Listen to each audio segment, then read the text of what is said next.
بالله من الشيطان الرجيم بسم الله الرحمن الرحيم وإذ قال ربك للملائكة إني جاعل في الأرض خليفة قالوا وتجعل فيها من يفسد فيها ويسفك الدماء ونحن نسبح بحمدك ونقدس لك قال إني أعلم ما لا تعلمون وعلم آدم الأسماء كلها ثم عرضهم على الملائكة فقال أنبئوني بأسماء هؤلاء إن كنتم صادقين قالوا سبحانك لا علم لنا إلا ما علمتنا إنك أنت العليم الحكيم قال يا آدم أنبئهم بأسمائهم فلما أنبأهم بأسمائهم قال ألم أقل لكم إني أعلم غيب السماوات والأرض وأعلم ما تبدون وما كنتم تكتمون وإذ قلنا للملائكة اسجدوا لآدم فسجدوا إلا إبليس أبى واستكبر وكان من الكافرين وقلنا يا آدم اسكن أنت وزوجك الجنة وكلا منها رغدا حيث شئتما ولا تقربا هذه الشجرة فتكونا من الظالمين فأزلهم الشيطان عنها فأخرجهما مما كان فيه وقلنا اهبطوا بعضكم لبعض عدو ولكم في الأرض مستقر ومتاع إلى حين.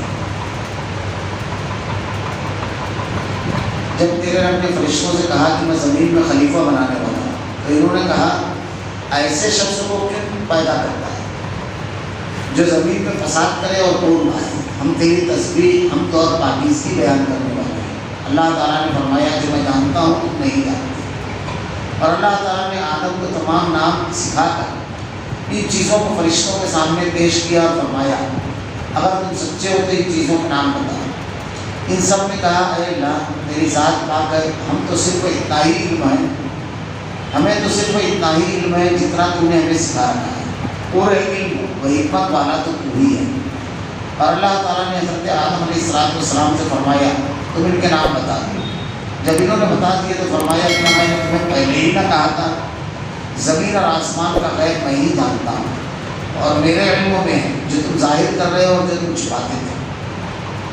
اور جب ہم نے فرشتوں سے کہا کہ آدم کو سجدہ کرو تو ابلیس کے سوا سب نے سجدہ کیا, اس نے انکار کیا اور تکبر کیا اور کافروں میں ہو گئے.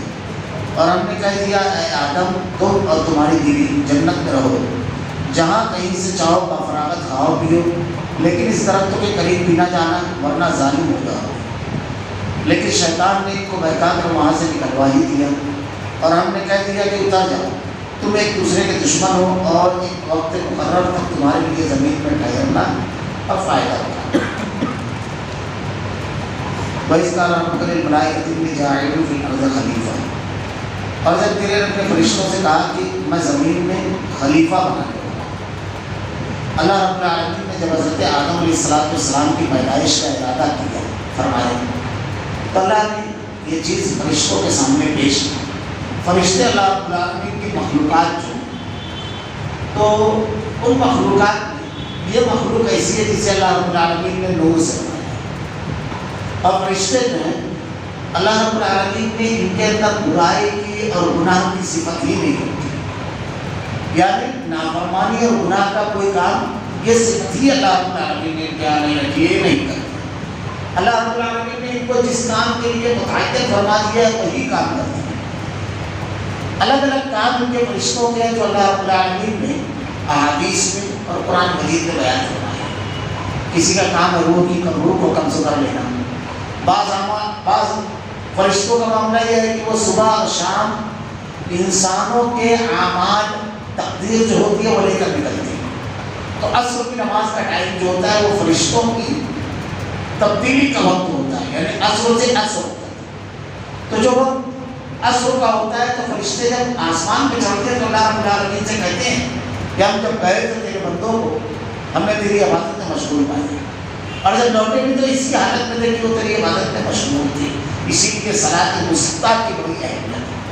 اور تقدیر جو اللہ رب العالمین نے لکھی ہے, ایک تقدیر تو یہ ہے کہ اللہ رب العالمین نے دنیا بنانے سے 40 سال پہلے دنیا کے تمام انسانوں کا سب کچھ لکھ دیا تقدیر. ایک وہ ہے جو اللہ رب العالمین لوح محفوظ سے سال بھر کی جو تقدیر ہے, سال بھر وہ لیلۃ القدر کی رات میں نازل فرماتا ہے. اور ایک وہ ہے جو ہر ہفتہ یعنی 20 سے 20 اس ہفتے میں کیا ہونے والا ہے, اور ایک وہ 24 گھنٹے کی جو فرشتے لے کر کے اترتے ہیں. اللہ رب العالمین کی یہ مشیت ہے. تو فرشتوں کے مختلف کام ہیں. کبھی کبھی اللہ رب العالمین کے حکم اور مشیت کی بنیاد پر یہ اہل ایمان کی مدد بھی کرتی ہے. جیسے اللہ رب العالمین نے بدر کے میدان میں فرشتوں پر نزول فرمایا تو اللہ رب العالمین نے ان کو جو ذمہ داریاں دی ہیں وہ ذمہ داری بالکل ویسے ہی وہ ادا کرتے ہیں جیسے اللہ نے ان کو دیا. اللہ رب العالمین نے ان کو خواہشات بھی دی, عقل دی ہے لیکن خواہش دی. علامہ ابن تیمیہ رحمۃ اللہ علیہ نے بہت پیاری بات کی ہے کہ فرشتے جو ہے اللہ رب العالمین نے ان کو عقل دی, خواہش دی. انسان جو ہے اللہ رب العالمین نے ان کو عقل اور خواہش دونوں دی, اور جانور جو ہے اللہ رب العالمین نے ان کو خواہش دی, عقل نہیں دی. خواہشات ہے کھانا ہے, پینا ہے, جنسی خواہشات ہے, یہ سب خواہشات اللہ نے اس کو رکھے دینا جانور, لیکن اس کو عقل نہیں. علامہ ابن تیمیہ رحمۃ اللہ علیہ کہتے ہیں کہ فرشتوں کو عقل ہے, خواہش ہے. جانور کو خواہش ہے, عقل ہے. انسان کو جو ہے اگر انسان کی عقل خواہش پر غالب آ جاتی ہے, خواہشات مغلوب ہو جاتی ہے تو وہ فرشتوں کی طرف ہو جاتا ہے. اور اگر انسان کی خواہشات عقل پر غالب آ جاتی ہے تو وہ جانوروں کی طرف ہو جاتی ہے. خواہش پر عمل کرنے والا, خواہش کو پورا کرنے والا. اللہ رب العالمین نے فرشتوں کے سامنے جب یہ ارادہ ظاہر کیا تو فرشتوں نے ایک سوال کیا کہ ایسے شخصوں کو کیوں پیدا کرتا ہے جو زمین میں فساد کرے اور خوب بہائے؟ ہم تو تیری تسبیح اور پاکیزگی بیان فرمانے والے ہیں. فرشتوں رات دن اللہ کی تسبیح بیان کرتے ہیں. ہماری جو سانس چلتی ہے تو اس کے ساتھ ساتھ وہ تسبیحات بیان کرتے ہیں. اللہ کے نبی نے صلی اللہ علیہ وسلم نے ارشاد فرمایا آسمان میں کوئی ایک بالش کی جگہ نہیں ہے جہاں فرشتے سربسجود نہ ہو. اور فرشتوں کی کتنی تعداد ہے کہ اللہ کے نبی صلی اللہ علیہ وسلم نے ارشاد فرمایا کہ بیت معمور میں 70,000 فرشتے روزانہ داخل ہوتے ہیں, روز اور نکلتے ہیں, اور دوبارہ ان کی باری نہیں آتی ہے, یا دوبارہ ان کی کبھی باری نہیں ہے. کتنی تعداد ہوگی اللہ رب العالمین کی اس مخلوق کی. آسمان چرچرا رہا ہے, ہر جگہ فرشتے اللہ کے نام میں سجدہ ریز ہیں, اللہ کے نام میں عبادت اور اللہ کا خوف اور اللہ کی عظمت اس طرح ان کے دل میں ہے کہ اللہ رب العالمین جب کوئی فیصلہ فرماتا ہے زمین کے بارے میں, کوئی بہت بڑا فیصلہ, تو فرشتوں کو اس کا اعلان کرتا ہے تو سارے فرشتے بے ہوش ہو جاتے ہیں اور اللہ کی بڑائی اور پاکی بیان کرنے لگتے ہیں, تسبیح. پھر جب کچھ ہوش آتا ہے تو ایک دوسرے سے سوال کرتے ہیں کہ تمہارے رب نے کیا بیان کیا؟ تو وہ جو بڑے فرشتے ہیں ان تک کی بات جاتی ہے تو وہ کہتے ہیں کہ اللہ رب العالمین نے یہ حکم کیا. تو فرشتے کہتے ہیں بلا شبہ رب العالمین نے سچ فرمایا. ان کے بارے میں تقلید کی تھی مشرکین مکہ کی, وہ کہتے تھے کہ فرشتے اللہ کی بیٹیاں ہیں, جو بالکل غلط. اللہ رب العالمین نے اس طرح کیا, بیٹے تو اپنے لیے رکھے اور بیٹیاں فرشتوں کے لیے, اللہ کے لیے. اللہ رب العالمین کی مخلوق ہے, انہوں مخلوق. تو انہوں نے سوال کیا کہ اس مخلوق کو کیوں پیدا کر رہا ہے کہ فساد برپا کرے گی. اس فساد برپا کرنے والے جملے پر کافی چیزیں لوگوں نے لکھی ہے. ایک تو یہ اعتراض نہیں بلکہ حقیقت جاننے کے لیے ایک باحکمت سوال تھا. دوسری بات, ایک مخلوق نے دنیا میں دیکھی تھی جی, اللہ رب العالمین نے ان کو پیدا کر کے دنیا میں بھیجا تو یہ آپس میں اتنا فساد اور اتنا جنگ و جدال کیا انہوں نے کہ اللہ رب العالمین نے فرشتوں کو بھیجا اور ان کو خدیڑ کر کناروں کی طرف لے کر چلے. تو یہ دیکھا تھا. اللہ رب العالمین سے کہتے ہیں اس کے بعد کہ ہم تو تیری تسبیح اور پاکی بیان کرتے ہیں. اللہ نے ارشاد فرمایا, اللہ تعالیٰ فرماتا ہے جو میں جانتا ہوں وہ تم نہیں جانتے.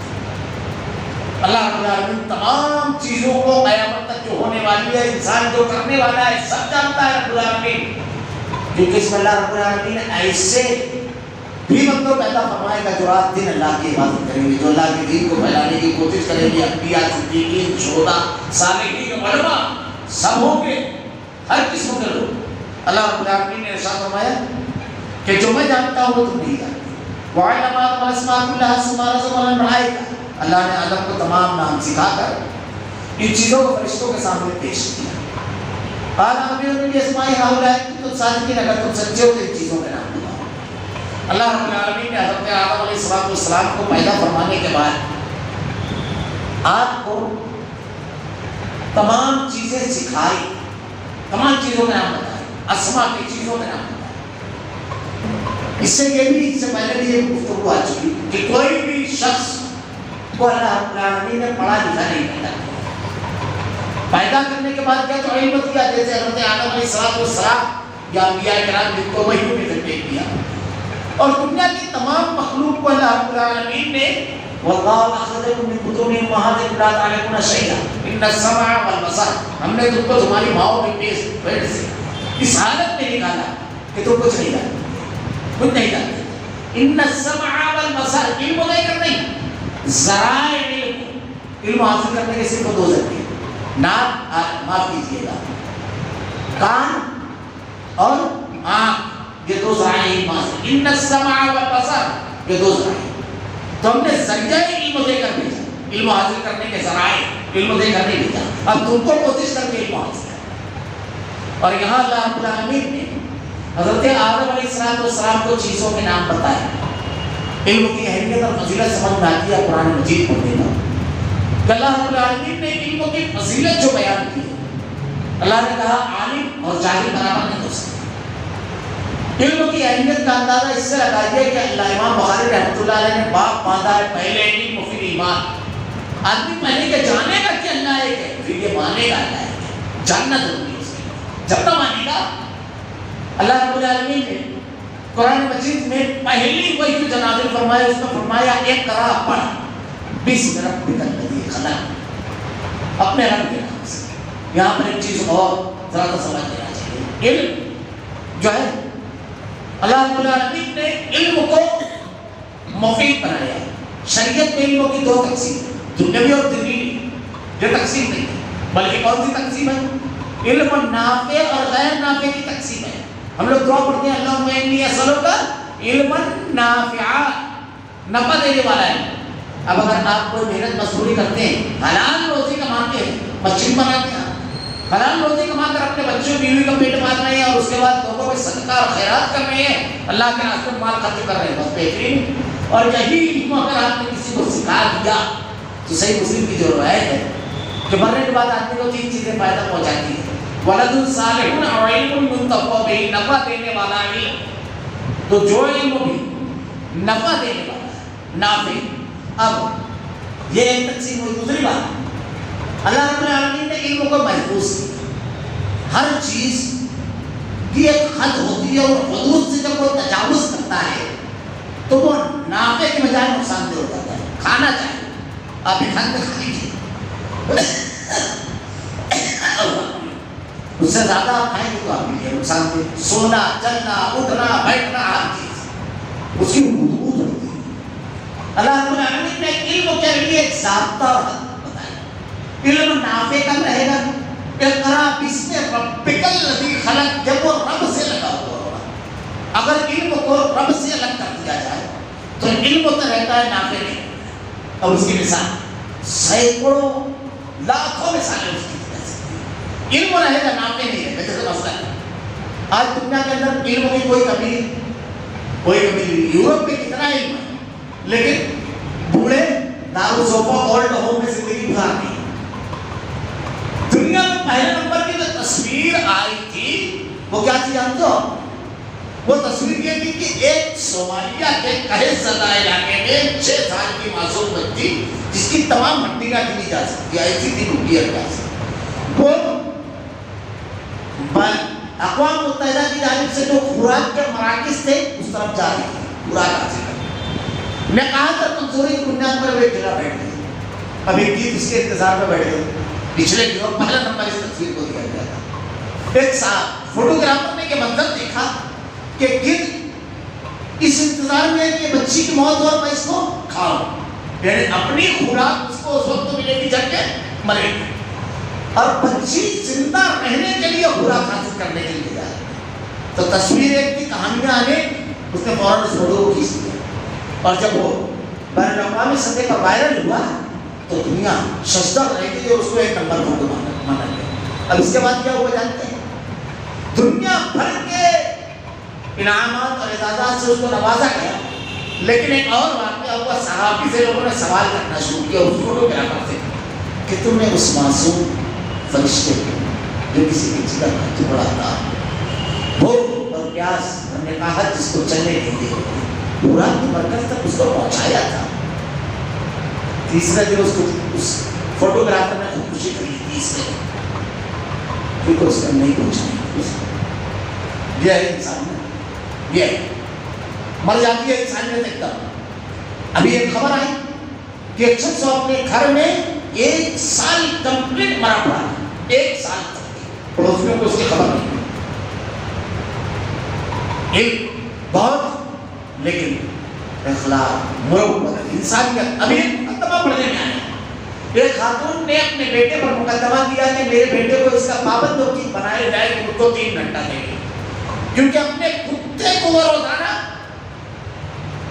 1 گھنٹہ نہلاتا ہے اور اس کے بعد صبح اور شام دونوں ٹائم 1 گھنٹہ اس کو لے جاتا ہے گھمانے کے لیے، تو کم سے کم اتنا وقت وہ مجھ کو دے گی۔ کورٹ نے فیصلہ دیا کتا بھی زبان ہے، اس کو ضرورت ہے، اس کا حق ہے، اس کو اتنا ٹائم مالک کو دینا چاہیے، اور آپ زبان رکھتے ہو، آپ بولنے کی صلاحیت رکھتے ہو، اس کا پابند نہیں ہے بیٹا، کیا آپ کو وقت دیں گے؟ ڈیسیزن آیا کتے کے حق میں، ڈیسیزن کیا مال کے حق میں نہیں۔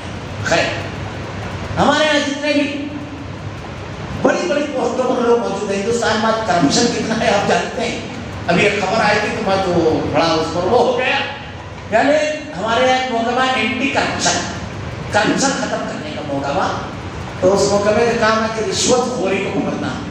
تو اب اسرائیل نے آپس میں تال میل کر لیا ہے، تو خبر دے دیتے ہیں اینٹی کرپشن والے کی فلاں فلاں تمہاری کمپلین ہے، تو اب محکمے گورنمنٹ نے یہ غور کر دیا کہ اینٹی کرپشن میں جو کرپشن ہو گیا اس کو ختم کرنے کے لیے ایک نیا محکمہ بنایا۔ یہ بڑے بڑے آفیسران جو بغیر ڈگری کے یہاں تک پہنچتے نہیں ہیں، لیکن کتنا کرپشن۔ میں ایک چھوٹی سی مثال دے کر کی بات آگے بڑھا دوں گا۔ علم کو اگر رب سے الگ کر دیا جائے تو علم مفید نہیں، مضر ہے۔ اگر رب کے ساتھ جوڑا جائے گا تو مفید ہے، کیونکہ دین کا علم آدمی کو بناتا ہے اور دنیا کا علم آدمی کو بتاتا ہے۔ چھوٹی سی مثال جا کے سمجھتا ہے، اگر کسی بچے کو کسی حساب کے الجبرا کے ٹیچر کے پاس بیٹھا دیا جائے اور اس کو الجبرا کا ٹیچر بتائے بیٹا تجھ کو 10 کا نوٹ دیں گے، دکان پر تو سودا لانے جائے گا، 7 روپے کا سودا لے گا تو دکاندار کتنا لوٹائے گا؟ تجھ کو کتنا لوٹائے گا؟ 3 روپے۔ یہ ایسا اچھی طرح رٹا دیا استاد نے۔ اب بچہ واقعی 10 کا نوٹ لے کر گیا، لیکن دکان کی بھیڑ بہت زیادہ تھی اور دکاندار ترتیب الٹ دیا، 7 کا سودا دیا اور 7 ہی روپیہ لوٹا دیا۔ اب اس کو الجبرا یہ نہیں بولتا ہے کیا کرنا ہے، زیادہ 4 روپے 2 روپے، یہ اس کو بتائے گا اس کا دین، اس کا ایمان۔ الجبرا بتاتا ہے، دین ایماندار بناتا ہے۔ تو اسی لیے اللہ تعالیٰ نے کہا اقرأ باسم ربک الذی خلق، رب کے ساتھ۔ آج ہمارے تعلیمی اداروں میں جو ڈونیشن کا خوبصورت نام سے رشوت ہے، دوسرے شعبوں کے اندر جو ہے یہ وہی جو ہمارا لیے جائز ہے۔ اب اللہ کے نبی صلی اللہ علیہ وسلم کی سیرت پڑھتے ہیں، اللہ نے کہا ان اللہ یامرنا تو امانت الہیہ، امانتیں ان کے اہل کے سپرد کرو، قرآن نے کہا ہے۔ اب ایک آدمی اہل ٹیچر ہے، قوم کے بچے امانت ہیں، اسی کے سپرد کرنا چاہیے۔ اب اگر اس کے پاس اہلیت کے ساتھ ساتھ مال نہیں ہے، اور اب تو مال کے ساتھ ساتھ ایک بڑا مسئلہ یہ ہو گیا کیونکہ ہر گلی میں 3 بی ایڈ ساتھ بنا ہے، یہ صورت ہے۔ تو اب تو مینجمنٹ کا کوئی آدمی بہت قریبی تعلق کا ہونا چاہیے، اس کے ساتھ ساتھ یہ بھی ہوتا ہے۔ خیر بات ذرا دبائی جائیں گے، علم کی اہمیت آپ چھوڑیں۔ پہلی چیز اللہ نے علم کے ساتھ کسی کو نہیں بھیجا، ذرائع علم کے ساتھ۔ دوسری بات علم کو رب کے ساتھ جوڑا۔ تیسرا علم کی اہمیت یہاں آپ سمجھیے، اللہ نے اقرا سے شروع کیا، اس کے بعد آپ قرآن پڑھیے، احادیث پڑھیے۔ اللہ نے مرتبہ ایک واقعہ حضرت سلیمان علیہ السلام کا نقل کیا ہے۔ علم کتنا ضروری ہے اور کتنی زیادہ اس کی فضیلت ہے کہ حضرت سلیمان علیہ السلام کو جب حدود نے آ کر کے ملکہ سبا کی خبر دی تو آپ نے کہا کاش اس کا تخت کوئی لے کر آ جاتا۔ تو ایک جن قال عفریت من الجن، قرآن کا الفاظ ہے، طاقتور جن کہتا ہے میں آپ کے جگہ پہ سے اٹھنے سے پہلے تخت لے آؤں گا۔ تو ایک انسان تھے وہاں پر، بعض لوگوں نے نام لکھا ہے آصف برقیہ، وہ کہتے ہیں کہ میں پلک جھپکتے ہی تخت لے آؤں گا۔ اور اس کے بعد حضرت سلیمان علیہ السلام نے جب منڈی پٹائی تو تخت موجود تھا، آپ نے اللہ کا شکر ادا کیا۔ قرآن کے الفاظ ہے قال الذی عنده علم من الکتاب انا آتیک بہ، کہ مجھ کو کتاب کا علم دیا گیا ہے۔ علم کی بنیاد پر حضرت آدم علیہ السلام کے واقعے فرشتوں پر منتقل، جنوں پر برتری علم کی بنیاد پر انسانوں میں بہت مشہور آ گیا ہے. بنی اسرائیل کے لوگوں نے کہا کہ اللہ ایک نبی مبعوث فرما. جب نبی آپ لوگوں کے درمیان آئے تو کہا کہ اللہ سے دعا مانگو ہمارا ایک سپہ سالار امیر، اس کی سپہ سالاری میں ہم جنگ کریں گے. تو انہوں نے حضرت طالوت کو بتایا کہ اللہ نے اس کو سپہ سالار متعین کیا. تو بنی اسرائیل کے لوگ آئے اور کہنے لگے یہ طالوت غریب آدمی حالانکہ بہت طاقتور تھا اور سپہ سالار کے لیے جس کو طاقتور ہونا ضروری ہے تو یہ پانی پلاتے تھے، مشیزہ بنواتے پانی پہنچاتے تھے لوگوں کو. تو کہا یہ ہمارے دن کا تعالیٰ کوئی نہیں ملا. بڑی عجیب قوم تھی. اللہ نے کہا وَزَادَهُ بَسْطَةً فِي الْعِلْمِ وَالْجِسْمِ، ہم نے طالوت کو علم اور جسم دیا. انسانوں میں برتری علم کی بنیاد. امام ایک بنتا ہے، اللہ کے نبی نے کہا تم میں جو امامت کرے کون؟ جو سب سے زیادہ قرآن کا جاننے والا. علم و برتری. یہاں پر دیکھیے کہ اللہ رب العالمین نے حکم دیا فرشتوں کو، چیزیں بتائیں اور اس کے بعد نام بتائے اور اس کے بعد ان سب سے کہا، ان سب نے کہا اے اللہ تیری ذات پاک ہے، ہمیں تو صرف اتنا علم ہے جتنا تو نے ہمیں سکھا دیا ہے، پورے علم و حکمت والا تو ہے. اب اس کے بعد اللہ رب العالمین نے فرشتوں کو حکم دیا قال یا آدم انبئهم باسمائهم فلما انبأهم باسمائهم. اللہ تعالیٰ نے حضرت آدم علیہ السلام سے فرمایا کہ تم ان کا نام بتاؤ. فلما انبأهم باسمائهم قال لم أقل لكم إني أعلم غيب السماوات والأرض وأعلم ما تبدون وما كنتم تكتمون. جب انہوں نے بتا دیا تو فرمایا کہ میں نے تمہیں پہلے نہیں کہا تھا کہ زمین اور آسمان کا غیب نہیں جانتا ہوں اور میرے علم میں ہے جو تم ظاہر کر رہے ہو جو تم چھپاتے ہو. فرشتے بھی غیب نہیں جانتے. اب اس کے بعد اللہ نے کہا وَاذْكُرْنَا لِلْمَلَائِكَةِ اسْجُدُوا لِآدَمَ فَسَجَدُوا إِلَّا إِبْلِيسَ. پس جب ہم نے فرشتوں سے کہا کہ آدم کو سجدہ کرو تو ابلیس کے سوا سب نے انکار کیا. یہاں اللہ ایک ضابطہ دیا ہے اور ایک بات ہمیشہ ذہن نشین ہے، ہمیشہ جو قرآن یہ جو حدیث ہے. اللہ رب العالمین نے اس دنیا میں کامیاب زندگی انفرادی اور اجتماعی حیثیت سے گزارنے کا ضابطہ اس میں رکھا ہے اور ان ضابطوں کو جو فالو کرے گا وہی کامیابی حاصل کرے گا. یاد رکھیں ضابطوں کو جو فالو کرے گا وہ کامیابی حاصل کرے گا. اب یہاں اللہ نے کیا ضابطہ دیا؟ اللہ رب العالمین نے یہ ضابطہ دیا کہ آدم علیہ السلام کے علم کی فضیلت ثابت کرنے کے بعد فرشتوں کو کہا کہ تم سجدہ کرو. سلف نے ایک نقطہ یہاں لکھا ہے کہ جو جانے گا اس کے سامنے نہیں جاننے والا جھکے گا. یہ پہلے انسان کے وقت اللہ نے قاعدہ بنایا ہے. جو جانے گا اس کے سامنے نہیں جاننے والا جھکے گا اور جو قوم جانے گی اس کے سامنے نہیں جاننے والی قوم جھکے گی. کل ہم جانتے تھے تو کرناٹا اور اشبیلا کی یونیورسٹیوں میں یورپ کے طلباء علم حاصل کرنے آتے تھے اور دنیا ہمارے سامنے جانتی تھی. آج جھکتی تھی. آج اشیاء کا علم ہمارے پاس نہیں، ہم پیچھے ہوئے. جو جانے گا اس کے سامنے نہیں جاننے والے کو جھکنا ہے. آپ کو اگر دنیا کو اپنے آگے جھکانا ہے تو آپ کو علم حاصل کرنا ہے. ازل سے ضابطہ اللہ نے دیا قیامت تک. یہ فارمولہ اللہ نے بتا دیا. اب اس فارمولے کو آپ فراموش نہ کرو. اللہ کے نبی کی سیرت پڑھیے. غزوہ بدر میں 70 مشرکین مکہ کی قتال ہوئے. اللہ کے نبی صلی اللہ علیہ وسلم، میں اکثر کہتا ہوں آج بھی لوگ کہتے ہیں کہ ایک وقت بھوکے رہ کر علم حاصل کرو. چھوٹی بات کرتے ہیں، علموں کی قیمت نہیں کرتی ہے انہوں نے. اس دنیا کے سب سے ذہین ترین انسان، کامل انسان محمد رسول اللہ صلی اللہ علیہ وسلم نے یہ دیا ہے کھانا، کپڑا، کاروبار نہ مگر علم حاصل کرنے کا اگر کوئی موقع ہے تو اس کو ظاہر کرنا. اللہ کے نبی نے ان مشرکین مکہ کو گرفتار جو ہوئے تو مکہ سے ہجرت کر کے مدینہ صحابہ کرام بدن کے کپڑوں پہ گئے. بعض صحابہ کے پورے کپڑے اتار لیے گئے. مال کی سب سے زیادہ ضرورت تھی. اللہ کے نبی نے ان لوگوں سے کہا تم میں جو پڑھے لکھے ہیں پہلے الگ کر دو اور اس کی رہائی کا معاوضہ 10 بچوں کو لکھنا اور پڑھنا سکھانا. مال نہیں، جو علم ہے وہ کون سا علم ہے؟ کون سے یہ علم کی اہمیت اور فضیلت. اللہ کے نبی صلی اللہ علیہ وسلم نے حضرت زید بن حارثہ کو تھوڑی بہت آتی تھی عبرانی. یہودیوں نے آپ کو آتے تھے آپ کے پاس تو دھوکہ دیتے. آپ نے کہا تم سیکھو. اتنی زبردست تو اللہ نے ذہانت دی، چمڑتا جن کے اندر وہ زبان سی. پہلے سے کچھ چھٹکت رکھتے تھے اس کی. مہارت حاصل کرنی 14 دن، اور اس کے بعد دھوکہ نہیں دے سکتے۔ اللہ کے رسول صلی اللہ علیہ وسلم کے علموں کے بارے میں تو اللہ نے ایک ازل سے ضابطہ کیا ہے، ضابطوں کو ہم فالو کریں گے۔ تجارت میں ہم ایمانداری برتیں گے، اللہ تعالیٰ ہماری تجارت چلا دے گا۔ اگر ہم جھوٹ نہیں بولیں گے ہماری زبان معتبر ہو جائے گی سماج اور معاشرے کے اندر۔ اللہ نے ضابطے دیے، اس ضابطوں کو فالو کرو، ان ضابطوں کو اپنی زندگی میں لاؤ، کامیابی اللہ نے اس کی ضمانت دی ہے، تمہارے قدم چکے گی۔ اور میں آپ کو بتاؤں تاریخ، میں آپ کو بتاؤں کردار، اللہ نے کردار بنایا ہے، انفرادی اجتماعی دونوں، کامیابی کے سارے کردار۔ اللہ نے کہا دنیا اور آخرت میں کامیابی۔ ہم دعا بھی مانگتے ہیں نا، ربنا آتنا فی الدنیا حسنہ وفی الآخرۃ حسنہ۔ کیا مانگ رہے ہیں؟ تم تاریخ دنیا مسلمان نہیں ہوتا ہے، نام کیجیے۔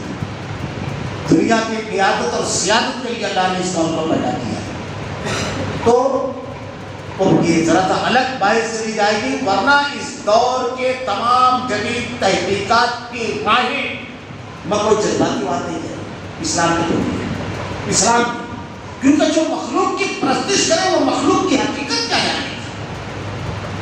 اور اسلام کو مذہب ہے جس نے بتایا ہے اللہ خالق ہے، سب مخلوق ہر چیز میں تدبر کرو، غور و فکر کرو، تحقیق کرو۔ اور جب آدمی تحقیق کرے گا، اس زمین کو پوجنے والے اس کی معدنیات اور اس کو اندر کیا کیا ہے یہ کیا جانے گا۔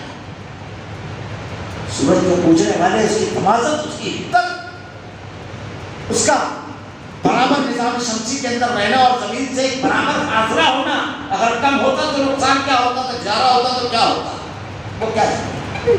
اوزون کی چادر کے فائدے جو اس کے نقصان دہ شعاعوں کو روک لیتی ہیں، وہ فلکیات یاد ہمیں، اسی لیے اکثر نامذاہب، اور یہ صرف ایسے ہی نہیں کہہ رہا ہوں، ورنہ دنیا نے دیکھا مذاہب میں ہمارے یہاں جو کہا جاتا ہے، آپ کے سمجھ لیجیے، مولانا ابوالکلام آزاد رحمۃ اللہ علیہ نے بڑا زبردست اس دور میں مضمون لکھا تھا۔ یہ تو دنیا میں ایک نعرہ ہے، مذہب آدمی کا پرسنل معاملہ ہے، کہتے ہیں نا مذہب اور سیاست الگ الگ ہے، یہ نعرہ نہیں ہے، یہ ایک مجبوری تھی جو ایک لوگوں نے لگایا۔ اصل میں کیا ہوا کہ جب تحقیقات کا دور آیا تو یورپ میں عیسائیت کے خلاف سائنس کھڑی ہوئی۔ عیسائیت سائنس کی آنکھوں میں آنکھیں ڈال کر نہیں دیکھ سکتی تھی، اس لیے کہ اس میں اتنی آمیزش کر دی گئی، میں بتاؤں گا 2 قدم چل کر کے آگے، کہ وہ سائنس کے سامنے نہیں ٹک سکتی۔ ہندو مذہب کا معاملہ یہ ہوا کہ 1984 میں ہندوستان کے سب سے بڑے سائنٹسٹ جو سائنس اکیڈمی جو ہے ہندوستان کی، اس کے سربراہ، انہوں نے ٹائم آف انڈیا میں ایک مضمون لکھا، پروٹینی فاقہ، اس کا عنوان تھا پروٹینی فاقہ۔ اس میں انہوں نے لکھا اپنی تحقیق، ڈاکٹر رمن سوامی یا راما سوامی ایسے کچھ نام ہوتا ہے، انہوں نے لکھا کہ ہندوستانی اگلی صدی میں ذہنی اعتبار سے پونے ہو جائیں گے، اس لیے کہ گوشت نہیں کھاتے، تو ہر آدمی پروٹین اس میں ہوتا ہے جو دماغ کے لیے بہت ضروری ہے۔ تو وہ لکھتے ہیں کہ ہندوستان میں ایسا قاعدہ بنانا چاہیے کہ آدمی کو کم سے کم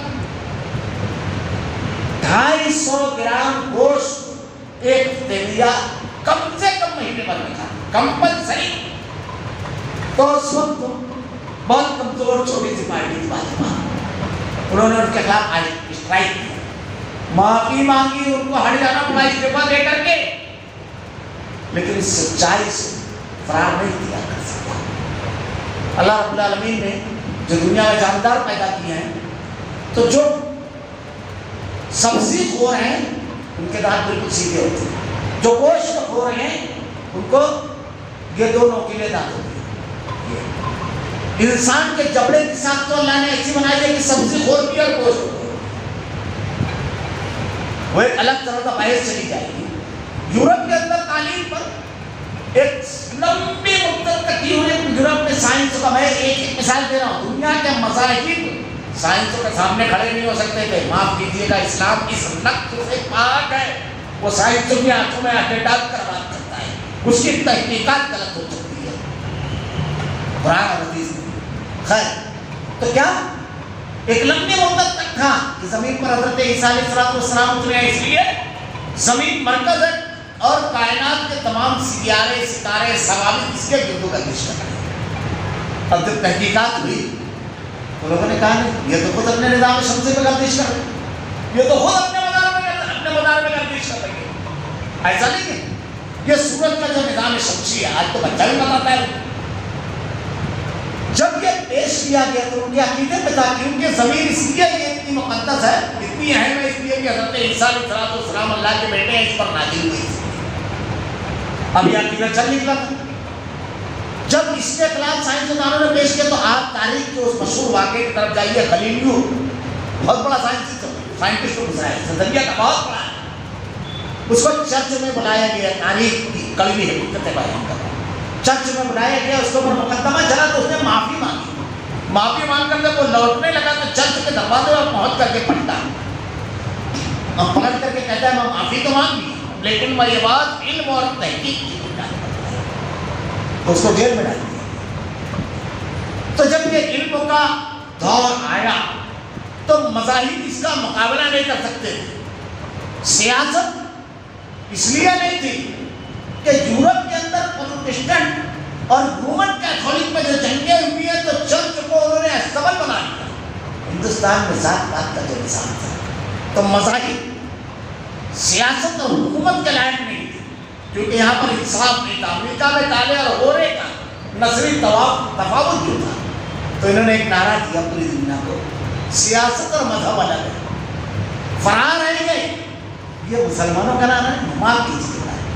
اللہ نے ہم کو جو مذہب دیا ہے اس کو اگر آپ حکومت کے ایمانوں میں لے کر آؤ تو آج بھی دنیا کی سب سے پرامن زمین وہی ہے جہاں عزتیں محفوظ, مال محفوظ, جان محفوظ, ہر کسی کو حق حاصل, جہاں پر اسلامی قانون بطور قانون نافذ. ایک منٹ سوچیے, ہمارے استاد دکتور فضل الرحمان مدنی بتاتے ہیں کہ جب وہاں پر کافی طویل مدت تک تھے تو وہ کہتے ہیں کہ ہم لوگ جب بازار کے لیے نکلتے تو سامان خرید کر کے جو ڈیوائڈر ہوتا ہے اس پہ رکھتے چلے جاتے اور آخری مقام پر جب سامان کی خریداری مکمل ہوتی تھی تو ٹیکسی والے سے کہتے تھے ڈیوائڈر سے لگ کر چلنا اور جگہ جگہ رکنا رہے تو منظور ہو جاتا.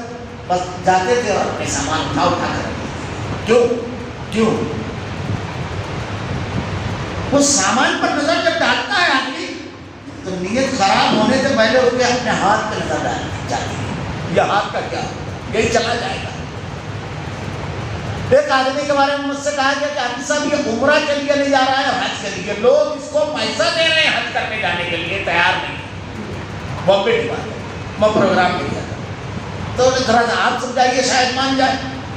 تو میں ان کو الگ لے کر گیا کہ یار اس کی تو دعائیں مانگتے ہیں لوگ, اس کی خواہشیں کرتے ہیں. تو بولے یار حافظ صاحب ایک بات کروں, میں نے کوئی بھی چیز اٹھا لیتا ہوں کسی کی اور اپنے آپ کو روک نہیں پاتا اور وہاں ہاتھ کاٹ ڈالتی ہوں, میں ٹنڈا واپس لانا چاہتا ہوں. یہ لوگوں کا مال, لوگوں کی عزتیں پورا ریکارڈ ڈالتے ہیں. دنیا کی سب سے پرامن زمین. بات ذرا سا طویل ہو گئی. تو اللہ نے جو اصول اور ضابطے دیے ہیں دنیا کے اندر کامیابی سیاست میں, گھر میں, کاروبار میں, ہر مقام پر آپ کامیاب ترین انسان بننا چاہتے ہو. اللہ کے نبی صلی اللہ علیہ وسلم دنیا کے سب سے کامیاب انسان ہے. یہ ایسی دستور, ان دستوروں کو فالو کر اس کو اپنی زندگی میں نافذ کرنا. قرآن کتاب ہدایت ہے, کتاب تلاوت کی اس کا ثواب بہت ہے لیکن اللہ نے صرف تلاوت کے لیے نہیں اتارا. اب ایک مثال دوں, آپ کو معلوم ہے انڈونیشیا کتنی بڑی بہت بڑی مسلم کنٹری, بہت میں سب سے بڑی کہا جاتا ہے. وہاں کوئی جنگ نہیں ہوئی, آپ کو معلوم ہے کوئی جنگ نہیں. انڈونیشیا اسلام کیسے گئے؟ جو لوگ کہتے ہیں نا کہ اسلام تلوار کی زور سے پھیلا, میں اکثر اس کے جواب میں جملہ کہتا ہوں اسلام تلوار سے بھی نہیں رکا. صحیح جملہ یہ, تلوار بھی اس کو روکتی نہیں. انڈونیشیا میں تاجر کی حیثیت سے گئے مسلمان, لیکن وہ کون سے مسلمان تھے؟ ان کے یہاں قرآن دو تختیوں کے درمیان کپڑے میں لپیٹ کر تاکوں میں رکھنے والا صرف نہیں تھا. اس کی تلاوت کرنے کے ساتھ ساتھ اس کی آیتیں اپنے کردار میں اٹھا لیں گے. وہ جب بازاروں میں چلتے تھے, تجارت کرتے تھے تو ضابطہ قرآن رہتا تھا. وہ جب گفتگو کرتے تھے تو قرآن کا ضابطہ ہوتا تھا. وہ چلتے پھرتے قرآن تھے اپنے کردار میں. ان کے کردار کو جب انڈونیشیا کے لوگوں نے دیکھا, ان کے اصول تجارت ضابطوں کو, ان کی ایمانداری سے متاثر اور اسلام کو ہندو دنیا کی تاریخ میں، یہ میں نہیں کہہ رہا، لیک پول سیڈیو لامارے، اب نہ تو دیکھیے بڑے بڑے مورخین ہیں، لیک پول انتہائی تعصب پسند ہوا فرمانے، ازلیت پسند، تنگ منظر، لیکن وہ کیا کہتا ہے جانتے ہو؟ انسانی تاریخ کا ایک ضابطہ رہا ہے، جو حاکم کا مذہب وہ رعایا کا مذہب، لیکن انسانی تاریخ میں یہ پہلا واقعہ ہے کہ رعایا کا، غلاموں کا مذہب حاکم نے قبول کیا۔ ترتیب الٹ گئی، وسط ایشیا سے اٹھنے والے تاتاری 100 سال کے اندر مسلمان ہو گئے، 100 سال کے اندر یہ تاریخ ہوا۔ وہ جو تلوار سے فتح کر لیا تھا مسلمانوں کو، جنہوں نے نظریاتی محاذ پر وہ نہیں کی، یہ اسلام ہے۔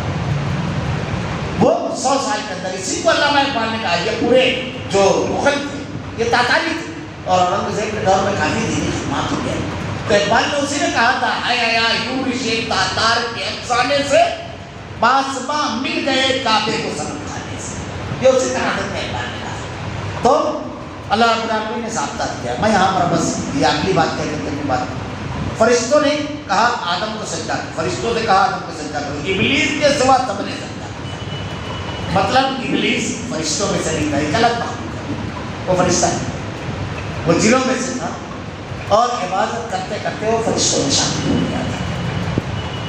اس نے انکار کیا اور تکبر کیا، اور وہ کافروں میں سے ہو گیا۔ تکبر کی بنیاد پر استکبار یہ کیا چیز ہے؟ تکبر کی بنیاد پر آدمی نیکی سے ہوتا ہے، یہ بہت خطرناک چیز ہے تکبر۔ شیطان کے اندر یہی آیا، اور پھر اس کے بعد ہم نے کہا، اللہ رب العالمین نے حضرت آدم علیہ السلام اور اماں حوا کو حکم دیا، ہم نے کہہ دیا ہے آدم تم اور تمہاری بیوی جنت میں رہو، جہاں کہیں سے چاہو وہ فراغت کھاؤ بھی، لیکن اس درخت کے قریب بھی نہ جانا ورنہ ظالم ہو جائے۔ صرف ایک شرط ہے، یہ درخت کے قریب مت جانا۔ ایک بات یہاں اور یاد ہے، قرآن جو ہے دستور کی کتاب ہے، شیخ اس میں تو اصولی بات، اور اس میں کوئی غیر ضروری بات آپ قرآن میں نہیں پائیں گے۔ جیسے اللہ تعالیٰ نے اصحاب کہف کا تذکرہ کیا ہے، اب ہمارے یہاں لوگ بحث کرنے لگے، سیقولون ثلاثۃ رابعہم کلبہم ویقولون خمسۃ سادسہم رجما بالغیب ویقولون سبعۃ وثامنہم قل ربی اعلم بعدتہم ما یعلمہم الا قلیل۔ کسی نے کہا وہ 3 تھے، چوتھا ان کا کتا، کسی نے کہا وہ 5 تھے، چھٹا ان کا کتا۔ رجما بالغیب یعنی کل بچی ہے، ویقولون سبعۃ وثامنہم، اللہ نے ارشاد۔ اب آپ اس میں الجھ گیا وہ کتنے تھے؟ اللہ نے 300 سال تک سلا کے اس کو اٹھایا، ان کو اٹھایا، مرنے کے بعد تم کو زندہ کرے گا، اس پر بحث۔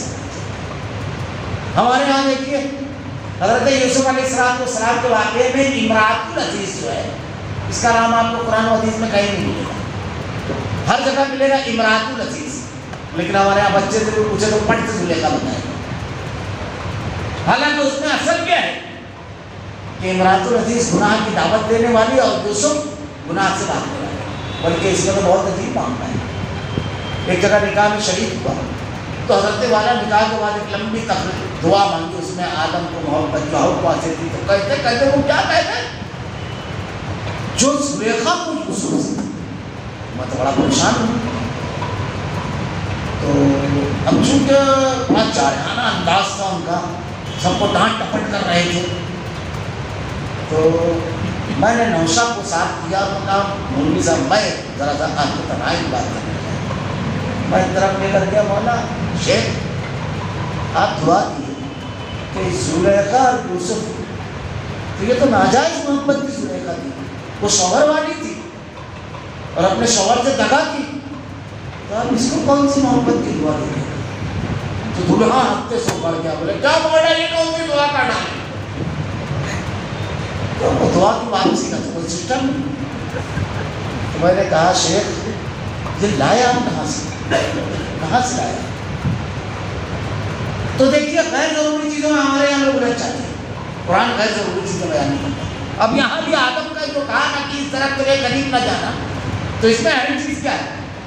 نافرمانی نہیں کرنا۔ اللہ نے کہا کہ مت رک جانا۔ اب اگر ہم نے نافرمانی کی تو جنت سے محروم ہو جائیں گے، لیکن لوگوں نے یہ بحث چھوڑ کر کے وہ انگور کا تھا، نہیں وہ سیب کا تھا، نہیں وہ گیہوں کا تھا. ارے اللہ کے نیک بندے, اللہ نے کہیں نہیں بتایا وہ درخت کس چیز کا تھا. آپ کو کیا ضرورت محنت کرنا, وہ ضروری نہیں ہے. فرما برداری اور نافرمانی کے نقطے پر بحث کرنا ہے.